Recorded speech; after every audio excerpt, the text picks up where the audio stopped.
Hello दोस्तों, एक बार फिर से आप सबका स्वागत करता हूं। मैं संदीप सिंह आपके अपने चैनल यूनिक ऑनलाइन गुरु पर। और कैसे आप सब बढ़िया मस्त। चलिए, फिजिक्स में आज हम थोड़ा आगे बढ़ेंगे। आज कुछ और शानदार शानदार क्वेश्चन सॉल्व करेंगे एकदम बेहतरीन तरीके से। ये जान जाइएगा, जो भी क्वेश्चन सॉल्व करेंगे विद कॉन्सेप्ट सॉल्व करेंगे, उसका जो भी उसमें कॉन्सेप्ट आएगा उसको अच्छे से पढ़ेंगे भी। और ये भी समझिएगा कि आपको जो भी कॉन्सेप्ट पढ़ोगे उसमें फील लेके पढ़ोगे। बिना फील की मैं फिजिक्स आपको नहीं पढ़ाऊंगा। जो भी कॉन्सेप्ट पढ़ाऊंगा उसमें आपको फील आएगा, इस चीज की गारंटी देता हूं। तो एक बार आप लोग जल्दी जल्दी जुड़ जाइए, अपने यार दोस्तों को बुला लीजिए। शानदार तरीके से हम क्वेश्चन को सॉल्व करना स्टार्ट करते हैं। बहुत बेहतरीन सॉल्व करेंगे, एक एक क्वेश्चन सॉल्व करेंगे। देखिए, जो भी क्वेश्चन है बहुत ही शानदार क्वेश्चन है। आपको उससे कॉन्सेप्ट, एक चीज ध्यान रखिएगा, आप किसी भी टॉपिक को कितना भी क्यों न पढ़ लें, लेकिन अगर आप प्रैक्टिस नहीं करते बेटा, आपको सक्सेस कभी नहीं मिलेगा। इस चीज को दिमाग में नोट कर लीजिएगा। सबसे जरूरी चीज होती है प्रैक्टिस। अगर आपने फिजिक्स बहुत शानदार तरीके से पढ़ा है, लेकिन अगर आपने प्रैक्टिस नहीं किया तो जान लीजिए उसका कोई मतलब नहीं है। एग्जामिनेशन हॉल बैठेंगे, आप हक्का बक्का रह जाएंगे। इसलिए बेटा पढ़ना जितना जरूरी है उससे भी ज्यादा जरूरी क्या है। आवाज तो क्लियर है सबको? इसलिए पढ़ना जितना ज्यादा जरूरी है उससे ज्यादा प्रैक्टिस करना जरूरी है। तो एक बार आप लोग जुड़िए, शानदार तरीके से हम एक एक क्वेश्चन को शानदार तरीके से बिल्कुल सॉल्व करेंगे, ठीक है? और आपको मजा आएगा, फील आ जाएगा। चलिए,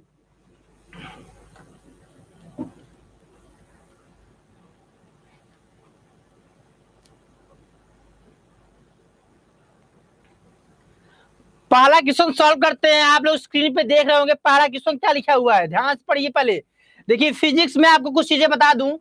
आप क्वेश्चन जब भी एग्जाम में आए, सबसे पहले देखिए क्वेश्चन में दिया क्या है। आप क्वेश्चन को देखने के बाद ये सोचिए कि हमने इस रिलेटेड चीज से क्या क्या पढ़ा है, और इसको आप क्या करिए, एक साथ लाइए। इसके बाद आप क्वेश्चन सॉल्व करो, तुरंत सॉल्व होगा। सबसे बड़ी चीज क्या होती है, बच्चे पढ़ते नहीं, तुरंत एकदम बौखलाए रहते हैं एग्जामिनेशन हॉल में। सबसे पहले आप क्वेश्चन सरल भी हो या कठिन हो, इससे मतलब नहीं है, आप क्वेश्चन को ध्यान से पढ़ें। कभी कभी क्या होता है ना बच्चा, सरल क्वेश्चन भी आप गलत कर देते हैं, क्यों? जल्दबाजी चक्कर में। इसलिए कहता हूं सबसे पहले आप क्वेश्चन को ध्यान से पढ़िए। क्वेश्चन बहुत टफ नहीं पूछेगा, बिल्कुल एवरेज क्वेश्चन पूछेगा या इजी क्वेश्चन पूछेगा। लेकिन क्या गलती करते हैं बच्चे, क्वेश्चन जल्दबाजी करने के चक्कर में सब गलत करके चले आते हैं। तो ठीक है, तो फिजिक्स के न्यूमेरिकल सॉल्व करने का सबसे अच्छा स्टेप है कि आप क्वेश्चन को पढ़ें, क्या दिया गया है उसको देखें, इसके बाद आप लोग क्या करेंगे, उसको सॉल्व करेंगे। ठीक है, चलिए आपको पहला क्वेश्चन मैं सॉल्व कराता हूं, ध्यान से देखिएगा। पहला क्वेश्चन क्या दिया हो, यदि लंबाई और बल से प्रत्येक के मात्रक को दोगुना कर दिया जाए तो शक्ति के मात्रक में कितने गुना वृद्धि होगी। अब ध्यान से देखिए क्या कहा है। अगर लंबाई और बल के मात्रक में दोगुना कर देते हैं तो पूछा है कि शक्ति के मात्रक में क्या इफेक्ट पड़ेगा। पहला ऑप्शन है 2 गुना, 4 गुना, 6 गुना, कोई परिवर्तन नहीं। देखिए एक चीज ध्यान दीजिएगा, मैं तो समझाऊंगा, आपको समझाने के लिए टाइम लगा दूंगा, लेकिन ये सवाल कितने सेकंड का है, 10 सेकंड का। 1 सेकंड नहीं कहूंगा बेटा, जो आपको 1 सेकंड कहता है वो आपको बहका रहा है। 10 सेकंड में आप इसको सवाल को सॉल्व करें। कैसे सॉल्व करें, ध्यान समझो, ध्यान से समझो मैं किसको कैसे सॉल्व करता हूं। एक तो तरीका है कि अगर मैं खुद सॉल्व करूंगा एग्जामिनेशन, कैसे सॉल्व करूंगा, हमें पता है क्या पावर मतलब शक्ति की बात कर रहे हैं। आप लोग जानते हैं शक्ति बराबर क्या होता है, शक्ति बराबर होता है कार्य अपान समय। देखिए जो बच्चे हिंदी और इंग्लिश के, मैं दोनों में बात करूंगा, आप लोग जिसमें आप लोग कन्वीनियंस समझे उसमें समझ लीजिएगा। शक्ति बराबर होता है कार्य अपान समय। शक्ति क्या होता है, कार्य करने की दर को शक्ति कहते हैं। जैसे आपसे कहे कि आपके पास कितनी शक्ति है, इसका मतलब यह है कि आप 1 सेकंड में या 1 घंटे में या 1 मिनट में कितना कार्य कर लेते हैं, वही आपकी शक्ति है। क्या रेट है, क्या दर है आपके कार्य करने की, वही आपकी शक्ति है। समझ गए शक्ति ना, शक्ति क्या है, कार्य करने की दर ही शक्ति है। ठीक है, अब शक्ति बराबर होता है कार्य अपान समय। लेकिन गुरुजी हमें दिया क्या है, हमें दिया है लंबाई और बल। अरे बच्चा, जब लंबाई और बल दिया है तो चलो कार्य समय को लंबाई और बल में कन्वर्ट करो। अब तुम जानते हो कार्य बराबर क्या होता है, बल गुणे विस्थापन। कार्य बराबर क्या होता है, बल गुणे विस्थापन। और समय तो समय ही है। अब देखो हमारा काम बन गया, क्या बना, अब बल की यूनिट क्या होती है, यूनिट न्यूटन होती है, और लंबाई की मीटर होती है, पता चल गया। और यही दिया गया था लंबाई और बल के मात्रक में, लंबाई और बल के मात्रक वृद्धि किया है, हमें लंबाई बल भी मिल गया और विस्थापन जिसकी मात्रक क्या है, मीटर, लंबाई वही ना, अरे विस्थापन मतलब जो आप नापते हो वही लंबाई नापते हो ना, तो वही चीज। अब देखो काम बना हमारा।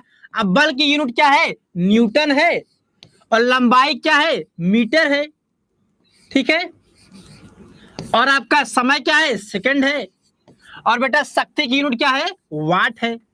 ये तो आपको आपको पता है ये चीज, लेकिन किसनोम का दे रहा है बच्चा, किसनोम दे रहा है कि प्रत्येक के मात्रा को दुगुना कर दिए। हमने जब लंबाई और बल के मात्रा को दुगुना कर दिया, तब बताना है आपकी शक्ति के मात्रक में क्या इफेक्ट आएगा। समझ रहे हो ना, लंबाई और बल के मात्रक को जब हम दुगुना कर देंगे, तब बताएंगे कि शक्ति के मात्रक क्या इफेक्ट आएगा। तो बेटा शक्ति अगर ये वाट है, चलो हम देखते हैं, हम डब्ल्यू डैश कर देते हैं, जो नया यूनिट आएगा पावर का या शक्ति का। तो बेटा क्या हो जाएगा, न्यूटन को डबल करो, क्या हो जाएगा, 2 न्यूटन इंटू 2 मीटर। क्या किया मैं क्वेश्चन के हिसाब से कर रहा हूं काम, लंबाई और बल के मात्रा को मैंने क्या किया, दुगुना कर दिया, और अपान सेकंड। अब यहां से देखो आप बच्चा, अगर डब्ल्यू डैश निकालोगे क्या हो जाएगा, 4 न्यूटन मीटर अपान सेकंड। अब एक चीज बताओ, न्यूटन मीटर अपान सेकंड किसकी है, यही तो वाट है, तो डब्ल्यू डैश बराबर क्या आ जाएगा, डब्ल्यू डैश बराबर आ जाएगा 4W। मतलब क्या हुआ बच्चा, जो आपका शक्ति का नया मात्रक आया है वो पुराने मात्रक कितना गुना है, 4 गुना है। ये तो बच्चा आपको समझाने के लिए बता, इसलिए टाइम लग गया, नहीं तो आप तो इसको 10 सेकंड से समय ज्यादा नहीं लगाना चाहिए आपको, क्योंकि आपको सब पता है। समझ रहे हो ना, किसी को कोई समस्या तो नहीं है, अगर दिक्कत हो बच्चे पूछ लो। अब अंग्रेजी वाले बच्चे भी देखो, शक्ति वाले पावर, पावर पावर तो जानते होगे ना, the rate of work done is called power, ठीक है। देखो हिंदी में एक्सप्लेन कर दे, थोड़ा इंग्लिश समझ लो, इंग्लिश वाले बच्चे भी कुछ होंगे। तो rate of work is power होता है, और बेटा वर्क को मैंने क्या लिखा है, फोर्स इंटू डिस्प्लेसमेंट, और upon time, force into displacement, और आप जानते हो फोर्स की यूनिट क्या होती है, न्यूटन होती है, और डिस्प्लेसमेंट की मीटर होती है, अपॉन सेकंड। और हमारे क्वेश्चन में क्या किया था कि हमने लेंथ ऑफ फोर्स को डबल कर दिया, और जब लेंथ ऑफ फोर्स को डबल कर दिया तो मैंने क्या किया, 2 न्यूटन 2 मीटर, और इसके बाद देखा कि 2 इंटू 2 न्यूटन मीटर सेकंड, मतलब कि 4 गुना आ गया, जो नया मात्रक आया, जो नई यूनिट आई वो 4 गुना हो गई, ठीक है। तो ये तो एक्सप्लेन में इंग्लिश में भी हो गया, ठीक है। कोई दिक्कत कोई समस्या इस क्वेश्चन में, कोई दिक्कत तो एक बार पूछ लीजिए आप लोग। आसान क्वेश्चन था, कठिन क्वेश्चन नहीं था। अब एक चीज ध्यान दीजिएगा, मैं एक क्वेश्चन सॉल्व करा दिया, अब ऐसे ही आपका कई टाइप क्वेश्चन बन सकते हैं, ठीक है।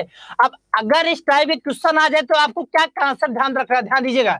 जो आपको क्वेश्चन में कहा है, जो आपने आपके क्वेश्चन में कहा है, पहले आप उस फॉर्म में लाइए। जैसे हमें पावर को बल और विस्थापन की फॉर्म लाना था, तो मैंने क्या किया, शक्ति बराबर कार्य समय जानता था, और कार्य बराबर बल इंटू विस्थापन जानता था, मैंने अपना काम कर लिया। तो ये तो आपका इतना आसान क्वेश्चन था, ठीक है, समझ में आया सबको। अब आगे बढ़े, देखिए अगर कोई दिक्कत हो, या हिंदी में भी आपको एक्सप्लेन कर दूंगा अच्छे से, और इंग्लिश में अच्छी तरह एक्सप्लेन करूंगा, ठीक है। कोई समस्या है तो आप पूछ सकते हैं, बेहिचक पूछिए, ठीक है, कोई दिक्कत नहीं है।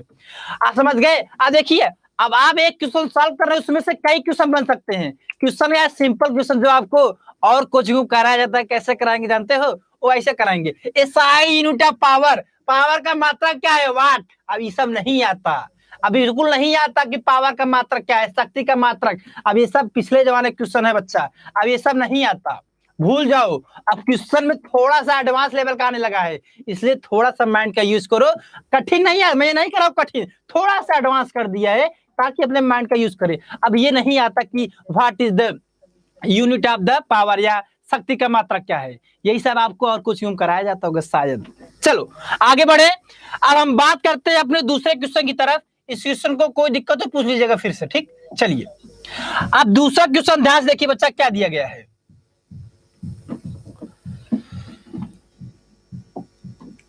ध्यान से पढ़ो, दूसरा क्वेश्चन क्या है।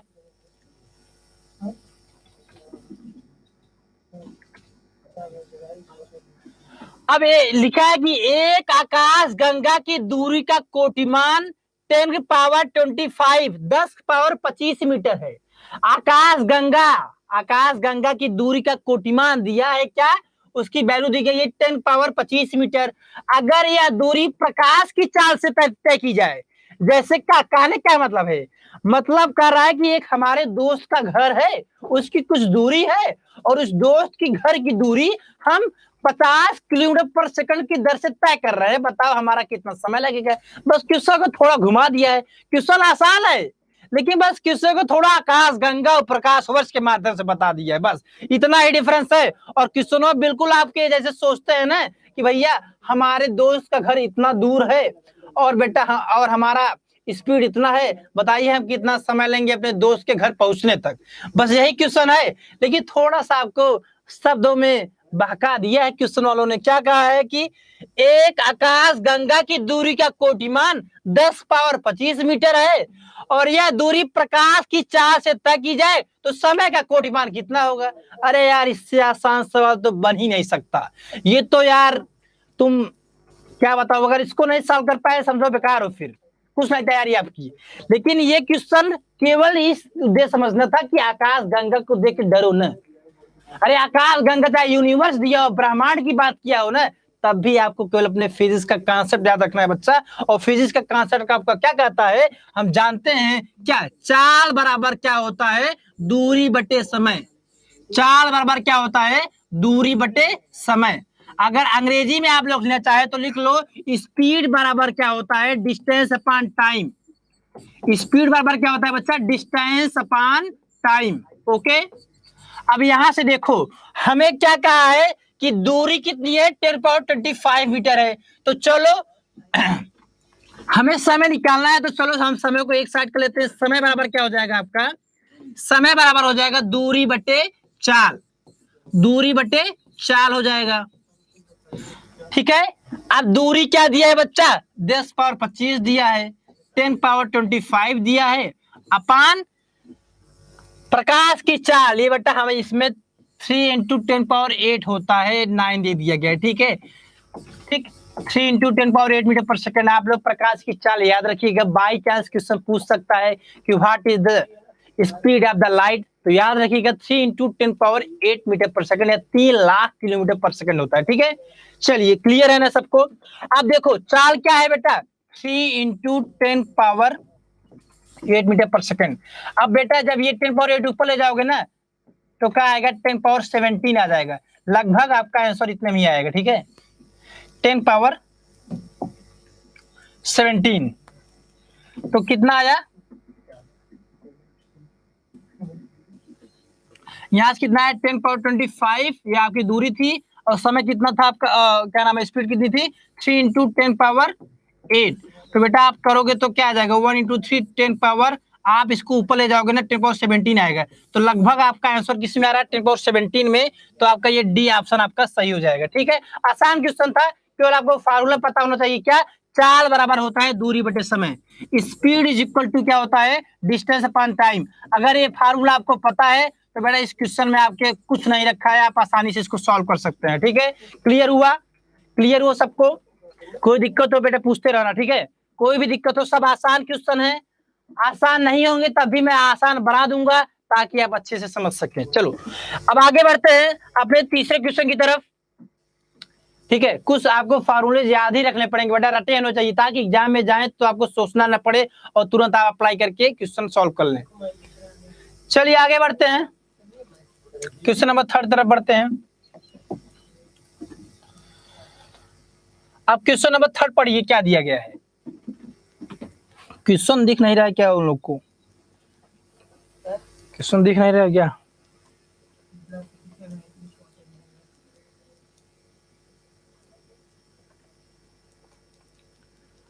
क्या है, पीपीटी बनाने कहते हैं आप लोग, बना देते हैं इसको।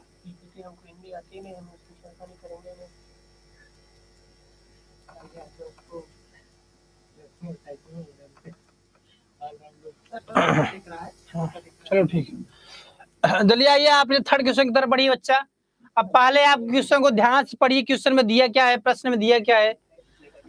प्रश्न में आप क्या दिया कि 1 मीटर पैमाना है, मतलब हम लोग जो खेतों में नापते हैं, खेतों लेते नहीं, लेखपाल लोग मीटर पैमाना लिए रहते हैं, हर जगह नापते रहते हैं, तो वही 1 मीटर पैमाना है, द्वारा 2 छोरों की लंबाइयां नापी जाती हैं। क्रमशः 50 सेंटीमीटर और 10 सेंटीमीटर नापी गई। 1 मीटर पैमाना लिए और 2 छड़ था, उसकी लंबाई को नापा गया। ठीक है, कितनी आई उसकी लंबाई? 50 सेंटीमीटर और 10 सेंटीमीटर। ध्यान समझना, लंबाई पहली कितनी लंबाई 50 सेंटीमीटर और दूसरी लंबाई कितनी आई 10 सेंटीमीटर। ध्यान दीजिएगा। ठीक, अब आगे दिया कि मीटर पैमाने का अल्पतमांक क्या है? 1 मिलीमीटर। एक चीज ध्यान दीजिएगा, अल्पतमांक क्या होता है बेटा? अल्पतमांक को कहते हैं लीस्ट काउंट। कोई भी इंस्ट्रूमेंट कम से कम जितना वैल्यू मेजर कर सकती है, जितना वैल्यू माप सकती है, वही उसका लीस्ट काउंट होता है, वही उसका अल्पतांक होता है। कहने का मतलब क्या है कि जो अल्पतांक दिया है, मतलब जैसे अगर आपसे कहूं कि 1 मीटर स्केल है, ध्यान समझना, 1 मीटर स्केल है और इसका अल्पतांक है क्या? 1 मिलीमीटर। ठीक है, तो बेटा अगर किसी भी स्केल का अल्पतांक लीस्ट काउंट 1 मिलीमीटर, इसका मतलब क्या है थोड़ा समझो। इसका मतलब यह है कि अगर मान लो किसी रॉड की लंबाई को हमने 24 मीटर मेजर किया, क्या मेजर किया? 24 मीटर, तो बेटा मान लो 14 मिलीमीटर मेजर किया। ठीक है, कुछ भी मान लीजिए, आप समझने के लिए मैं बता रहा हूँ। तो थोड़ा अगर कॉन्सेप्ट समझे रहोगे ना, अगर और टाइप के क्वेश्चन बनेंगे ना, तो आसानी से आप लोग उसमें अपना अप्रोच दे सकते हैं, सॉल्व कर सकते हैं। अब जो मैं सॉल्व कर रहा हूँ वही सॉल्व कर लोगे, वही रट लोगे, काम नहीं बनेगा बच्चा। इसलिए थोड़ा कॉन्सेप्ट पे भी फोकस किया करिए कि जो कॉन्सेप्ट मैं अलग से समझा रहा हूँ उस पर भी ध्यान दिया करिए। ठीक है, कोई दिक्कत है तो पूछते रहिए बच्चा। चलो अब देखो बेटा, मैं क्या कह रहा हूं कि किसी 1 मीटर स्केल का मान लो अल्पतांक 1 मिलीमीटर है। हमने उस मीटर स्केल से एक छड़ की लंबाई को नापा, तो कितना आया? 24 मिलीमीटर। ठीक है, तो बेटा 24 मिलीमीटर, ये जो किसी भी मीटर पैमाने का जो अल्पतांक होता है ना, ये यह बताता है कि 1 मिलीमीटर की त्रुटि हो सकती है। मतलब कि 24 अगर मिलीमीटर नापे हो तो या तो 23 मिलीमीटर होगा या 22 मिलीमीटर होगा। किसी भी मीटर स्केल का जो अल्पतांक बताता है, जो अल्पतांक की वैल्यू होती है, वह यह बताती है कि कम से कम इतनी त्रुटि हो सकती है। मतलब क्या है? अगर 1 मिलीमीटर अल्पतांक है, इसका 1 मिलीमीटर, इसका मतलब त्रुटि का चांस कितना है? गलती करने की चांस कितनी है बेटा? 1 मिलीमीटर है। ध्यान दीजिएगा, गलती करने की चांस कितनी है? 1 मिलीमीटर है। मतलब कि अगर हम बात करेंगे क्या गलती करने की चांस, मतलब कि डेल्टा एल की बात करेंगे, क्योंकि एल इसलिए ले रहा हूं बेटा क्योंकि यहाँ लंबाई की बात की गई है, लेंथ की बात की गई है। तो अब बेटा कितना है? 1 मिलीमीटर है। ध्यान दीजिएगा, ये आपका लीस्ट काउंट है। क्या है? लीस्ट काउंट है। और मैंने बताया कि लीस्ट काउंट क्या होता है, अल्पतांक क्या होता है। अल्पतांक बेटा कोई भी इंस्ट्रूमेंट जो मेजर करता है कम से कम कितनी त्रुटि हो सकती है मेजर करने में, वही अल्पतांक बताता है। ठीक है, तो ये आपका क्या हो गया? डेल एल हो गया। ठीक है, अभी मैं डेल एल इसलिए लिखा हूं ना क्योंकि आप लोग पढ़े होंगे सार्थक त्रुटि, निरपेक्ष त्रुटि, तो वहां फार्मूला होता है, आप लोग पढ़े होंगे। लेकिन यहाँ मैं क्वेश्चन सॉल्व करा दे रहा हूं ताकि आप समझ सके कि कैसे क्वेश्चन बनते हैं अल्पतांक से रिलेटेड। ठीक है, अब पूछा कि दोनों नापों में किसको अधिक परिशुद्ध माना जाएगा। मतलब कि हम मान लीजिए हमें मीटर पैमाने का अल्पतांक दे दिया गया और 2 ठो मापा गया, तो पूछ रहा है कि दोनों नापे में जब दोनों को मेजर करेंगे, मापेंगे, तो कौन ज्यादा शुद्ध होगा, किसकी माप ज्यादा शुद्ध आएगी। आप देखो इसको कैसे निकालोगे बेटा, इसके लिए आपको सार्थक त्रुटि निकालना पड़ेगा। लेकिन बेटा अगर हमें अल्पतांक मिलीमीटर में दिया है, चलो हम 50 सेंटीमीटर को मिलीमीटर में चेंज कर लें, कितना आ जाएगा? 500 मिलीमीटर आ जाएगा बेटा, 500 मिलीमीटर आ जाएगा। इसी प्रकार 10 को चेंज करो, क्या आ जाएगा? 100 मिलीमीटर आ जाएगा। ठीक है, मिलीमीटर भी इसलिए चेंज कर लिया क्योंकि लीस्ट काउंट हमारा मिलीमीटर दिया था, तो बेटा यूनिट तो मात्रा तो सेम ही होना चाहिए जब हम लोग सॉल्व करेंगे। क्लियर है यहाँ तक ना? चलो अब आगे देखो, अगर बेटवा एक चीज बताओ, हमें दोनों छोरों की लंबाई दी गई थी, अल्पतांक दिया गया था, हमसे पूछे कौन ज्यादा शुद्ध होगा। मैंने बताया कि अगर आपको शुद्धता चेक करनी है, कौन ज्यादा अच्छे से मेजर करेगा, तो आप क्या निकालोगे? सार्थक त्रुटि निकालोगे। सार्थक त्रुटि, चलो हम पहले L1 के लिए निकालते हैं, क्या? सार्थक त्रुटि। सार्थक त्रुटि, जब सार्थक त्रुटि L1 के लिए निकालो क्या होता है, मैंने फार्मूला क्या बताया? डेल एल अपान एल। मतलब क्या है? जो लेंथ को मेजर करने में कम से कम त्रुटि हो सकती है कितनी है? 1 मिलीमीटर। अभी बताया अल्पतमांक क्या बताता है, मेजर करने में कम से कम जो त्रुटि हो सकती है उसकी वैल्यू 1 मिलीमीटर है। और बेटा जो उसकी लंबाई है कितनी है, 50 सेंटीमीटर, 500 मिलीमीटर है। मतलब हम क्या लिख देंगे यहाँ पे, डेल एल कितना है, 1/500 मिलीमीटर, ठीक है। और बेटा अगर इसको हम परसेंटेज में निकालना चाहेंगे, प्रतिशत त्रुटि, तो बेटा 100 से मल्टीप्लाई कर देंगे, तो हमारा क्या आ जाएगा, 0.2% आ जाएगा। क्या आ जाएगा, 0.2। इसको सॉल्व करोगे कितना आएगा बेटा, 0.2% आएगा। ये तो बेटा L1 के लिए निकाल लिए। इसी प्रकार सार्थक त्रुटि आप लोग L2 के लिए निकाल लो, निकाल लेते हैं सर। अब इसी प्रकार बेटा मैं यहां लिख दे रहा हूं, L2 के लिए निकालोगे सार्थक त्रुटि तो क्या आ जाएगा, तुम क्या करोगे, डेल एल अपान L2 करोगे, ये L1 था तो यहां से क्या हो जाएगा, डेल एल तो एक ही रहेगा, अपान 100 और परसेंटेज के लिए 100 से मल्टीप्लाई कर दोगे तो कितना आ जाएगा, परसेंटेज में 1% आ जाएगा। मतलब क्या हुआ बेटा, ध्यान समझो, जब हमने L1 के लिए पहली माप निकाला तो उसमें त्रुटि कितनी आ रही है, 0.2% त्रुटि आ रही है। और जब L2 के निकाला 1% की त्रुटि आ रही है।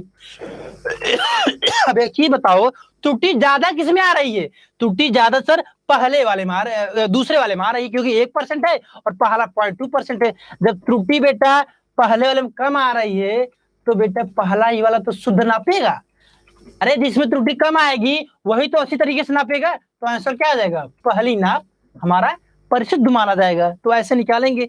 जब भी बेटा क्या सब ध्यान रखना, जब भी परिशुद्ध का क्वेश्चन आ जाए कि कौन अच्छा मापेगा, अल्पतांक दिया हो तो हमेशा क्या निकालोगे बेटा ना, सार्थक त्रुटि निकालना, सार्थक त्रुटि, ध्यान देना, सार्थक त्रुटि, ठीक है। अब जैसे यहाँ एरिया की बात किया होता तो हम क्या लिखते, डेल ए अपान ए, मतलब कि कम से कम त्रुटि एरिया को मापने में कितना है और ओरिजिनल एरिया क्षेत्रफल कितना है, मतलब क्षेत्रफल को मापने में जो त्रुटि हो और अपान ओरिजिनल जो क्षेत्रफल हो, ठीक है। समझ रहे हो आप लोग, क्लियर है यहाँ तक। बचवा एक की क्वेश्चन शानदार सॉल्व करा रहा हूं, अगर जुड़ जाओगे कल्याण है, गारंटी देता हूं।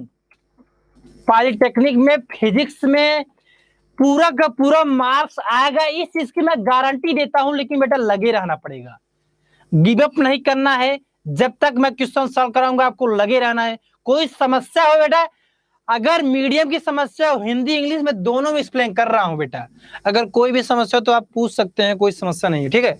चलो आगे बढ़ते हैं, अगले क्वेश्चन की तरफ बढ़ते हैं। ये तो आसान क्वेश्चन था, ठीक है। तो इस प्रकार अगर कभी भी परिशुद्ध का क्वेश्चन आ जाए, आपसे पूछा जाए कौन सा मेजरमेंट, कौन सा मापन ज्यादा परिशुद्ध होगा, तो बेटा आप लोग सार्थक त्रुटि निकालोगे। और अल्पतांक का मतलब समझते रहना। अल्पतांक जैसे मान लो आप लोग क्या लिए, वर्नियर स्केल लिए, वर्नियर स्केल का मान लो उसका लिस्ट काउंट हो गया, उसका अल्पतांक मान हो गया 0.01 मिलीमीटर। तो बेटा 0.01 यह बताता है कि अगर हम वर्नियर स्केल से कोई भी मापन मेजरमेंट करते हैं तो कम से कम 0.01 अप्रोक्स में गलती उसमें आ सकती है, उतनी उसमें एरर त्रुटि आ सकती है, ठीक है। तो अल्पतांक का मतलब समझते रहना, ठीक है। चलो आगे बढ़ते हैं अगले क्वेश्चन की तरफ। अगला क्वेश्चन आपका क्या है, ध्यान समझिएगा।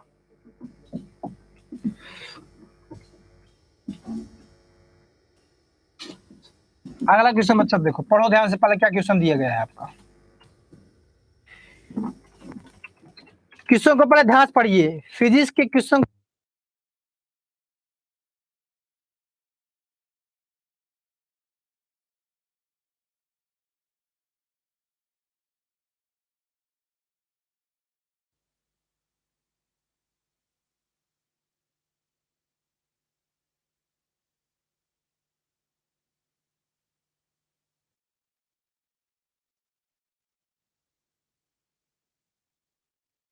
अच्छा ठीक, चलो बच्चों ये लोग क्वेश्चन देखो ध्यान से। चौथा क्वेश्चन ध्यान से देखिए, आप क्या दिया है, ध्यान से पढ़ो।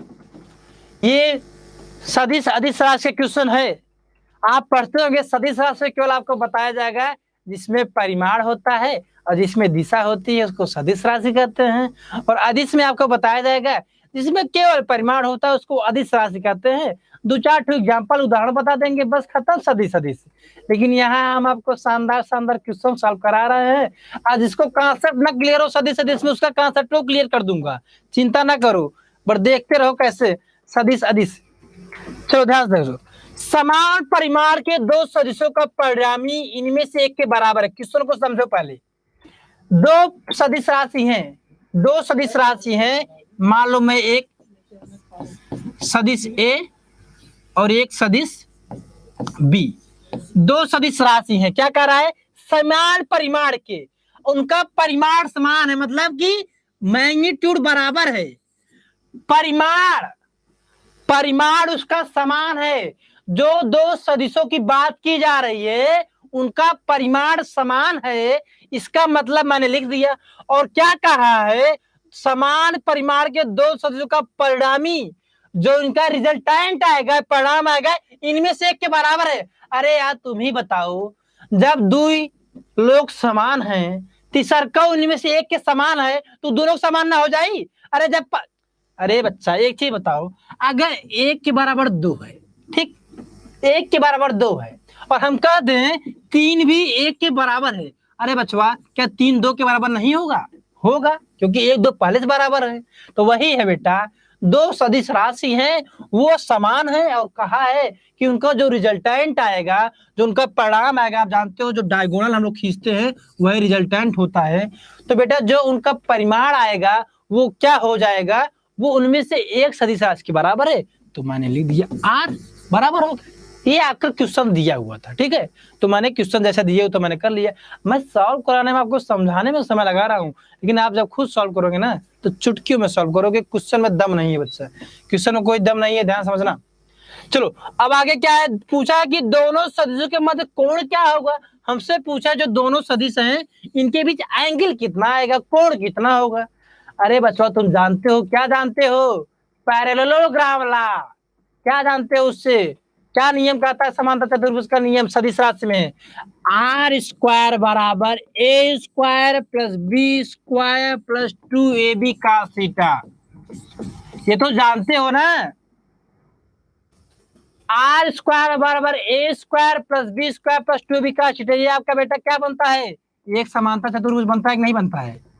ये डायगोनल आप लोग खींचोगे इससे एक समांतर चतुर्भुज बनेगा।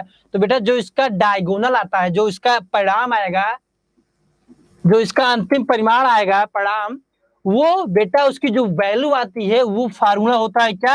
ए square plus b square plus 2ab cos theta. ठीक है, या आप आर बराबर अंडर रूट ले लेना उधर साइड। देखिए मुझे जरूरत नहीं है, मैं नहीं लूंगा।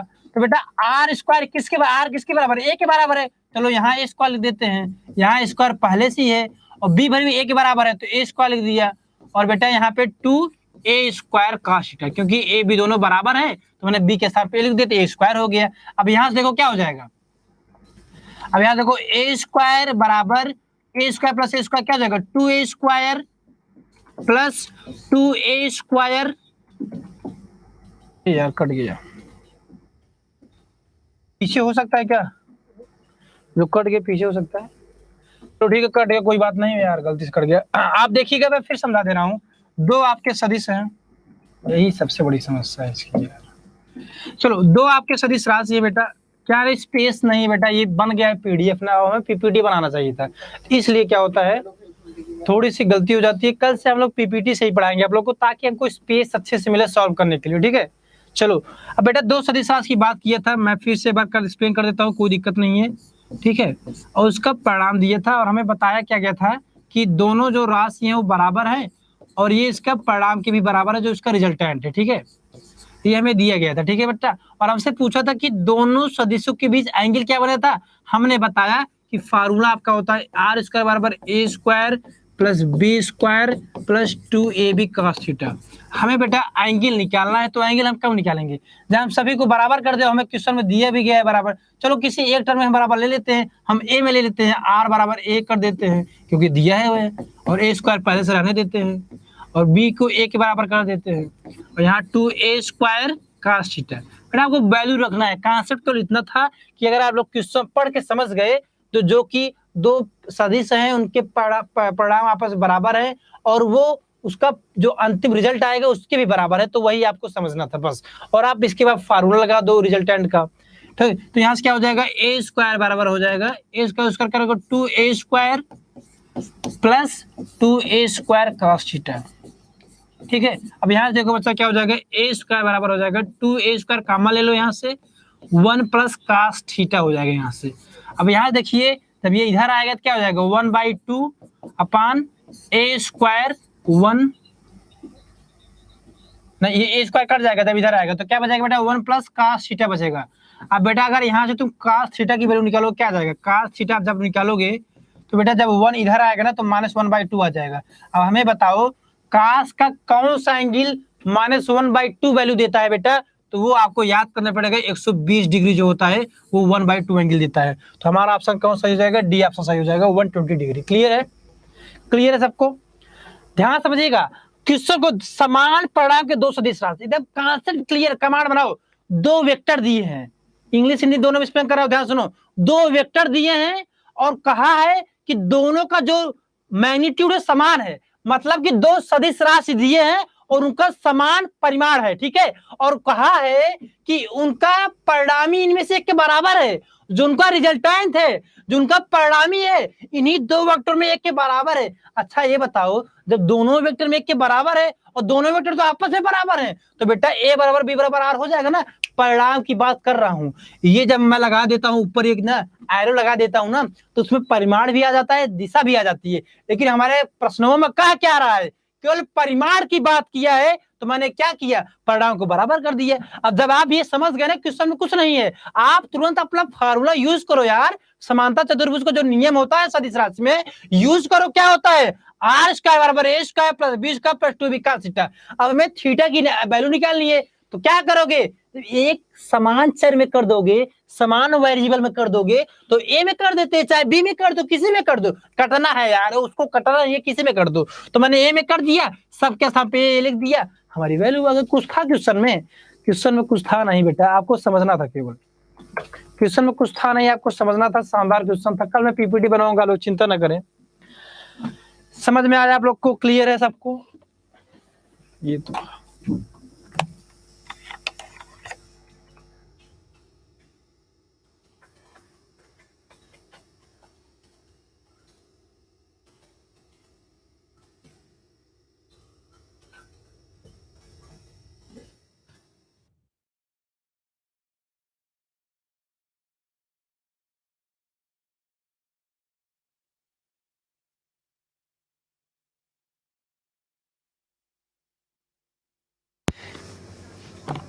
चलो अच्छा ये समझ में आ गया। अगले क्वेश्चन की तरफ बढ़ते हैं। कोई दिक्कत तो पूछ लो बेटा, आसान क्वेश्चन था। अब आपका वेक्टर से क्वेश्चन किस टाइप के बन सकते हैं थोड़ा समझ लो। वेक्टर से क्वेश्चन बेटा यही बनेगा, आपको एंगल पूछेगा या तो आपको रिजल्टेंट वैल्यू पूछ ली जाएगी, कभी कभी जो अंतिम परिणाम आता है डायगोनल जो निकालते हैं, ठीक है। तो इसी टाइप के क्वेश्चन आपको वेक्टर बनेंगे, ज्यादा टफ क्वेश्चन नहीं बनता, ठीक है। चलो कभी कभी जो आपको पढ़ाया जाता है ना कोचिंगों में, वो पढ़ाया जाएगा वेक्टर केवल परिमाण, केवल दिशा, परिमाण और दिशा दोनों, ऊपर उसमें कोई नहीं। अरे वेक्टर है, सदिश है तो परिमाण और दिशा दोनों हो गए, तो सबको पता होता है यार। अब ये क्वेश्चन नहीं आता, ये आपको अगर कोई करा रहा है ना फिर जान लो आपको बहका रहा है भैया।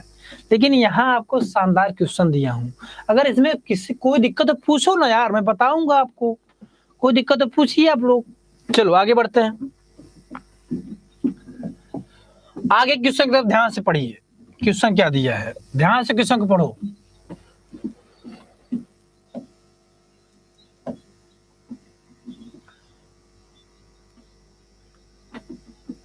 आपका दिया कि एक ठोस बेलन, लिख दी है बेसन, कोई बात नहीं, ये भी क्या है ह्यूमन ईरर है भैया, यहाँ पे फिजिक्स लग रहा है, ह्यूमन ईरर है, ये बेलन है बेटा, ये बेलन, ध्यान समझना, ठीक।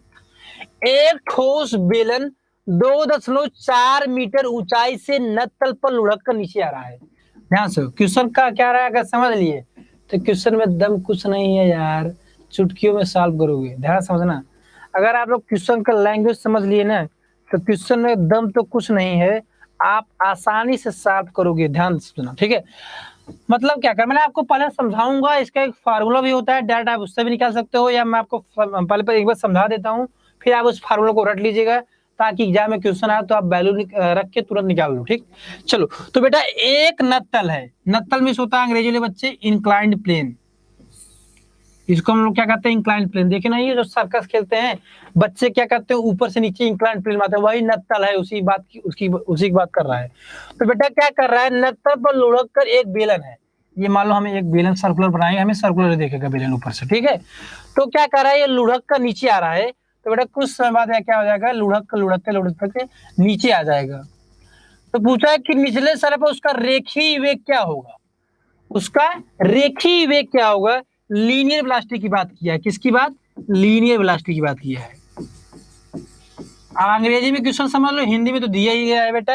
एक ठोस बेलन है बेटा, एक सॉलिड सिलेंडर है, वो इंक्लाइंड प्लेन से नीचे की तरफ आ रहा है, लुढ़कते हुए, रोलिंग करते हुए, ठीक है। और पूछा कि तल के निचले सिरे पर जब ये नीचे आ जाएगा, जो ये इंक्लाइंड प्लेन है, जब इसके बॉटम पे आ जाएगा, तो पूछा है इसकी उसकी लीनियर वेलोसिटी क्या होगी। हमें उसकी क्या बताना है, उसका रेखीय वेग बताना है, उसकी लीनियर वेलोसिटी बतानी है। चलिए ठीक है, अब आपको दिमाग लगाना है।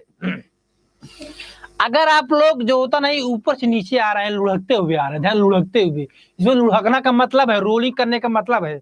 और रोलिंग का मतलब क्या है, समझो ध्यान से बेटा। जब भी कोई ऑब्जेक्ट रोल करता है ना, तो उसमें एक एनर्जी डेवलप होती है, उसको कहते हैं क्या, घूर्णन एनर्जी या घूर्णी ऊर्जा, ये अंग्रेजी में कहते हैं कि रोटेशनल एनर्जी, ठीक है।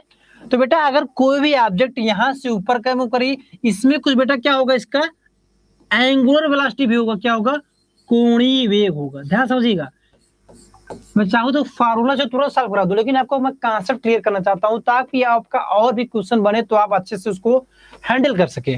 तो क्या है ये, कोणीय वेग।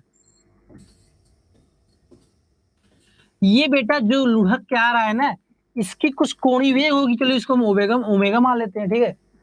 अब ये जब कोणीय वेग है, एंगुलर वेलोसिटी, अब बेटा जब ये लुढ़केगा, लुढ़कते हुए, तो उसमें क्या डेवलप होगा, उसमें डेवलप होगा, एक एक स्टेप बता रहा हूं, ध्यान समझना। उसमें डेवलप होगा क्या, रोटेशनल एनर्जी या घूर्णी ऊर्जा, ठीक है, रोटेशनल एनर्जी। ये बहुत शानदार क्वेश्चन है बेटा, इसलिए ध्यान समझना, इसमें आपका कॉन्सेप्ट क्लियर कर दूंगा। रोटेशनल एनर्जी, ठीक है। अब तुम जानते हो जब कोई ऑब्जेक्ट मूव करती है तो उसमें क्या एनर्जी प्रोड्यूस होता है, रोटेशनल एनर्जी। और आप ये भी जानते हो जब कोई ऑब्जेक्ट मूव करती है ऐसे लीनियर सरल रेखी गति में, अगर बच्चा ये अगर लुढ़क के आ रहा है तो सीधे भी तो आ रहा है, तो उसमें कितने टाइप की काइनेटिक एनर्जी हो गई, दो टाइप की गतिज ऊर्जा हो गई। एक चीज पूछता हूँ आपसे, अगर मैं मान लो ऊपर से नीचे, एक मैं नहीं, सॉलिड सिलेंडर ऊपर से नीचे आ रहा है, वो तो लुढ़केगा भी, और लुढ़केगा भी तो आगे भी जाएगा। मतलब क्या है, लुढ़कने की वजह से, उसमें घूर्णन की वजह से, उसमें घूर्णन एनर्जी है, रोटेशनल काइनेटिक एनर्जी, या कहते हैं रोटेशन घूर्णी गतिज ऊर्जा, रोटेशनल काइनेटिक एनर्जी, ठीक है, घूर्णी गतिज ऊर्जा। और बेटा एक और है, ट्रांसलेशनल काइनेटिक एनर्जी, मतलब क्या, सरल रेखी, समझ रहे हो। अब बेटा ये तो सरल रेखा, मतलब एक सीधी रेखा में चल रहा है, और कोई अगर सीधी रेखा में चलती है उसको कहते हैं क्या, सरल रेखीय गतिज ऊर्जा या ट्रांसलेशनल एनर्जी अंग्रेजी में। तो इसमें बेटा जो ये बॉल है, ये रोलिंग कर रहा है ना, देखो भाई समय लगेगा, आप समझ जाओगे ना, तभी भी क्वेश्चन छूटेगा नहीं, इसलिए थोड़ा समझ लो। टाइम भी चाहता तो मैं डायरेक्ट वैल्यू लेकर निकाल देता, लेकिन मैं भैया फील लाऊंगा क्वेश्चन में, ताकि आपको फील आ जाए थोड़ा सा। मैं क्या कर रहा हूँ, क्वेश्चन में बहुत कॉन्सेप्ट छुपा हुआ बेटा, ध्यान समझना, ठीक है। अगर कोई बॉडी ऊपर इंक्लाइंड प्लेन से नतसल से ऊपर से नीचे आएगी ना, तो क्या होगा, उसमें घूर्णन भी होगा, और घूर्णन के कारण क्या हो गया, घूर्णी गतिज ऊर्जा, रोटेशनल काइनेटिक एनर्जी। और बेटा उसमें सरल रेखा आगे की तरफ भी मूव कर रही है, तो बेटा उसमें ट्रांसलेशनल काइनेटिक एनर्जी या सरल रेखी गतिज ऊर्जा। तो क्या, ट्रांसलेशनल काइनेटिक एनर्जी, ठीक है, मैं साथ में लिख दे रहा हूं, या सरल रेखी गतिज ऊर्जा। सरल रेखी मतलब एक सीधी में, एक रेक्टिलिनियर मोशन, मतलब एक सीधी रेखा में जो गतिज ऊर्जा आ रही है, सरल रेखीय गतिज ऊर्जा। ध्यान देना। अब बेटे एक चीज समझे आप, जब ये ऑब्जेक्ट जो ठोस बेलन था ऊपर से नीचे आ रहा था ना, तो उसमें काइनेटिक एनर्जी, अब जब ये नीचे आ जाएगा क्या हो जाएगा, अगर बेटा मैंने मान लो ये हमारा है, अगर इसको ऊपर से नीचे आएगा ना, जब हम इसको ऊपर फेंकते हैं ना, इसमें एक प्रकार की ऊर्जा इसमें स्थित हो जाती है, उसको क्या कहते हैं? स्थितिज ऊर्जा कहते हैं। अरे यार, अगर ये मार्कर है, अगर इसको हम ऊपर फेंकेंगे तो हमने इसको कुछ एनर्जी दे के फेंका ना, तो जो हमने एनर्जी इसको दिया, जो हमने ऊर्जा इसको दिया ना, इसमें स्टोर हो गई और उसी स्टोर के कारण ये नीचे आएगी। तो बेटा क्या होगा? देखो ये स्टोर एनर्जी नीचे आ गई, ध्यान समझो, एनर्जी लग रही है। अब ध्यान समझिएगा। तो बेटा ये जब ऊपर से नीचे आएगा ना, जो पूरी की पूरी टोटल गतिज ऊर्जा है, पूरी की पूरी जो गतिज ऊर्जा है ना, वो स्थितिज ऊर्जा में कन्वर्जन हो जाएगा। अरे पढ़े नहीं हो क्या? ऊर्जा का संरक्षण नियम। ऊर्जा को न तो हम उत्पन्न कर सकते हैं न खत्म कर सकते हैं, केवल कर क्या सकते हैं कि एक स्थिति से दूसरी स्थिति में, एक ऊर्जा से दूसरी ऊर्जा में बदल सकते हैं। ऊर्जा का संरक्षण का नियम आपको तो याद होगा। तो बेटा ऊर्जा के संरक्षण से नियम में जो पूरी की पूरी गतिज ऊर्जा ऊपर की तरफ होगी, वही नीचे तरफ उसकी स्थितिज ऊर्जा के बराबर हो जाएगी। समझ रहे हो ना? तो क्या? टोटल काइनेटिक एनर्जी या गतिज ऊर्जा। मैं हिंदी में लिखूं तो कि हिंदी की मेजॉरिटी है, और आप जानते हो जिसकी मेजॉरिटी रहती है वही ह्रास करता है। तो गतिज ऊर्जा टोटल, मैं टोटल लिख दे रहा हूं, समझ आइएगा, ठीक है? बराबर किससे हो जाएगा? स्थितिज ऊर्जा के। किसके? स्थितिज ऊर्जा। टोटल स्थितिज ऊर्जा की। इस चीज को ध्यान दीजिएगा। ये मैंने कैसे लिखा है? ऊर्जा के संरक्षण नियम से, law of conservation of energy से। क्लियर हुआ? Law of conservation energy. भैया इसमें समय लगेगा, एक कॉन्सेप्ट है। क्वेश्चन तो मैंने कब का सॉल्व कर दिया था यार। फार्मूला इसका होता है, जानते हो क्या? √4GH/3 फार्मूला रख के निकाल सकते, लेकिन मैं डेरिवेशन करा हूं। फार्मूला आया कहां से? फार्मूला आया कहां से, ये भी समझ लो थोड़ा सा। फार्मूला आया कहां से अगर समझ लोगे ना, तब दिक्कत नहीं आएगी आपको, कोई भी क्वेश्चन आए। तो बेटा टोटल गतिज ऊर्जा, इसमें कितने प्रकार गतिज ऊर्जा सम्मिलित है बेटा? एक तो घूर्णी गतिज ऊर्जा है, एक सरलरेखीय गतिज ऊर्जा है। तो बेटा हम पहले घूर्णी गतिज ऊर्जा लिख देते हैं। क्या? घूर्णी, हम घूर्णी लिख दे रहे हैं, आप समझ आइए। घूर्णी गतिज ऊर्जा प्लस सरल रेखीय गतिज ऊर्जा। सरल रेखीय गतिज ऊर्जा, समझ आएगी। मैं क्या लिखा है? घूर्णी गतिज ऊर्जा प्लस सरल रेखीय गतिज ऊर्जा। क्योंकि जो ऊपर था ना, वो तो मूव घूर्ण भी कर रहा था और आगे की तरफ जा रहा था, मतलब उसमें दो प्रकार की एनर्जी सम्मिलित थी। एक क्या? घूर्णन करने का घूर्णी गतिज ऊर्जा, एक आगे जाने के कारण क्या? ट्रांसलेशनल काइनेटिक एनर्जी या सरल रेखीय गतिज ऊर्जा। तो ये किसके बराबर हो जाएगा? स्थितिज ऊर्जा के। तो यहाँ मैं पोटेंशियल एनर्जी लिख दे रहा हूँ, आप लोग समझ आएगा। स्थितिज ऊर्जा होता है, ठीक है? अब बेटा घूर्णी गतिज ऊर्जा क्या होता है? इसकी वैल्यू होती है क्या? ½I⍵²। क्या होता है? अब मैं इसको रब करूं बेटा, मैं यहाँ पर लिख देता हूँ। क्या? ½ I⍵²। ये इसका फार्मूला होता है, आपको याद करना पड़ेगा। और सरल रेखीय गतिज ऊर्जा आप तो जानते हो क्या होता है? ½mv²। ठीक है? तो पोटेंशियल एनर्जी स्थितिज ऊर्जा किसके बराबर होता है? mgh। ये तो फार्मूला आपको याद ही करना पड़ेगा बेटा। मैं तो आपको कॉन्सेप्ट समझाया और आप फार्मूला तो आपको याद करने पड़ेगा। क्या? घूर्णी गतिज ऊर्जा बराबर क्या होता है? ½ I⍵² होता है। और सरल रेखीय गतिज ऊर्जा, जो सिंपल काइनेटिक एनर्जी भी कह देते हैं हम लोग, क्या होता है? ½ mv² होता है। प्लस स्थितिज ऊर्जा जो होती है वो mgh होता है। अब आपको वैल्यू रखना है, आपका काम बन गया। और कुछ है नहीं बेटा, आसान क्वेश्चन है यार। वैल्यू रखो। चलो अब मैं इसको सब रब कर दे रहा हूँ, इतना आप लोग नोट कर लो, क्योंकि बेटा इसमें स्पेस सॉल्व भी करना पड़ेगा मुझे, इसलिए मैं अलग से यहीं पे रब करके फिर से मैं सॉल्व करूंगा। ठीक है? चलो यहाँ देखिए, ही नहीं रहा है सर, मिट ही नहीं रहा है। अच्छा, अब यहाँ देखो, मैं यहीं ऊपर ही सॉल्व कर दे रहा हूँ ताकि आपको दिक्कत ना हो।